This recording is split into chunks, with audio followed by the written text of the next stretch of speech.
Everyone, সবাই কেমন আছো? আশা করছি ভালোই আছো। তো আজকে তোমাদের একটা রাজকন্যার বিয়ের গল্প শোনাবো। এই যে এটা হচ্ছে আমাদের রাজকন্যা, এটার নাম হচ্ছে ঐশী। এটার নাম মানে এর নাম হচ্ছে ঐশী, আর সম্পর্কে হচ্ছে আমার রায়বাগিনী ননদিনী। হ্যাঁ, আমি ওর বৌদি হচ্ছি সম্পর্কে।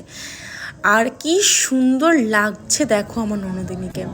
তো ননদিনীকে সুন্দর তো লাগছেই, ওর বিয়ে আর এটা ছিল রিসেপশন নাইট। তো আনফর্চুনেটলি আমি একদমই যেতে পারিনি, মানে এত অসুস্থ হয়ে পড়েছিলাম আমি সেই সময়টাই, একদমই যেতে পারিনি। এত খুব সুন্দর একটা ব্লগ করার ইচ্ছে ছিল ওর বিয়েতে আমার। তো আমি আমার দুধকে পাঠিয়েছিলাম মানে আমার বরকে পাঠিয়েছিলাম আমি, যে ভিডিওগুলো কিন্তু করবে, কোনো মোমেন্ট যেন বাদ না যায়। তো যেটা আমি এক্সপেক্ট করেছিলাম ও পারিনি করতে সব মোমেন্ট ক্যাপচার। তো এখানে একটা কথা তোমাদের সঙ্গে আমি শেয়ার করতে চাই। তোমরা নিশ্চয়ই মা অন্নপূর্ণা ক্যাটারিংয়ের নাম শুনেছো কম বেশি কয়েকজন। এইবার আমি তাদেরই তোমাদের কিছু ফুড রিভিউ, ঠিক না, তারা যে কী রকম আইটেম আর কত সুন্দর আইটেম রাখতে পারে আমি তোমাদের সেগুলো দেখাচ্ছি। যদিও আমি যেতে পারিনি, কিন্তু আমি না খুঁটিয়ে খুঁটিয়ে শুনেছি আমার হাজব্যান্ডের কাছ থেকে কোন ডিশটা কেমন ছিল, কোনটা খেতে কেমন ছিল। তোকে তো আমি বলেছি যে নেক্সট টাইম যদি আমাদের কোনো ফ্যামিলি প্রোগ্রাম হয় তুমি কিন্তু অন্নপূর্ণা ক্যাটারিংকে বুক করবে, কারণ ওদের প্রেজেন্টেশন এত সুন্দর আর ওদের খাবার দাবার কোয়ালিটি দেখো, এই কাবাবগুলো মানে আর ভীষণ অ্যাফোর্ডেবল সত্যি, মানে এত সুন্দর খাবার কোয়ালিটি দেওয়ার পরেও, এত খাবারের ভ্যারাইটিস দেখার পরেও, এত কোয়ান্টিটিতে থাকার পরেও যে এরকম মানে প্লেটের প্রাইস এত অ্যাফোর্ডেবল, সেটা আনএক্সপেক্টেড। আর ওদের এই যে মকটেলগুলো এত সুন্দর না, মনে হচ্ছে একদম সেই দারুণ কোথাও একটা থেকে খাচ্ছি। আর তারপরে ফ্যামিলি কিছু ফটো সেশন ছিল। এই যে মামুনি রয়েছে, আমার হাজব্যান্ড রয়েছে, বাবাও ছিল। বাবা যে কেন, বাবাকে দেখা যায় না কোথাও কি জানি।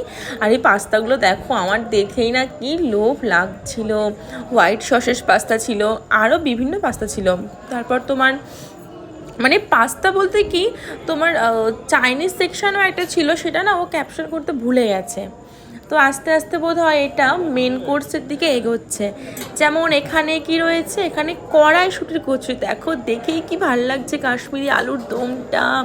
আর এই যে এটা ছিল বলে চিকেন টেংরি কাবাব, তার সাথে ছিল প্লেন রাইস, মানে সাথে না তারপরে ছিল, এবং এটা ছিল আই হোপ কি ভেটকি মাছের পাতুরি, মাই ফেভারিট। তারপর ছিল খুশকা পোলাও, সাথে মাটন কষা, এটা ছিল মাটন রোগান জোস। তো ও যখন ভিডিও করা দেখাচ্ছিল না, সত্যি মানে আমি অসুস্থ থাকলেও আমার মনটা ছটপট করছিল সেখানে যাওয়ার জন্য একদম। তারপরে বোধহয় শেষে ছিল এটা চাটনি, পাঁপড় আর গোলাপ জামুন, হট গোলাপ জামুন। আর সাথে কি ছিল এটা, কালাকান্দ।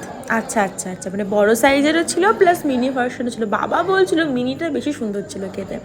তারপর ছিল বিভিন্ন ফ্লেভারের আইসক্রিম, বাটারস্কচ, চকলেট, আরও ছিল হয়তো, যেহেতু আমি যাইনি। আমি গেলে না একটা দারুণ ব্লগ তৈরি করতে পারতাম সত্যি অন্নপূর্ণা ক্যাটারিংয়ের উপরেই।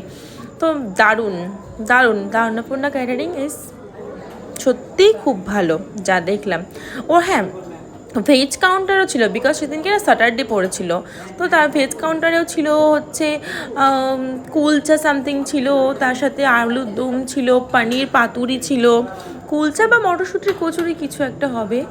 তার সাথে হচ্ছে পোলাও ছিল, ভাত ছিল, আরও অনেক কিছুই ছিল দেখছি। ফুলকপির রোস্টটা বাবা ভীষণ নাম করছিল খেয়ে এসে, যে ফুলকপির রোস্টটা দারুণ ছিল, তার সাথে বাটার পানির মশালাও ছিল। তো এই তারপরে পান কাউন্টার না হলে তো একেবারেই চলে না, বিয়েবাড়ি ফিকে ফিকে লাগে, ফায়ার পানও ছিল আর কি।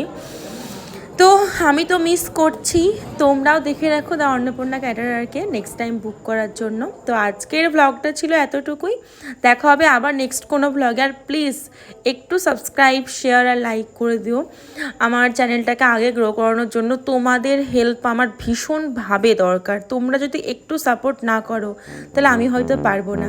তো টাটা, বাই বাই।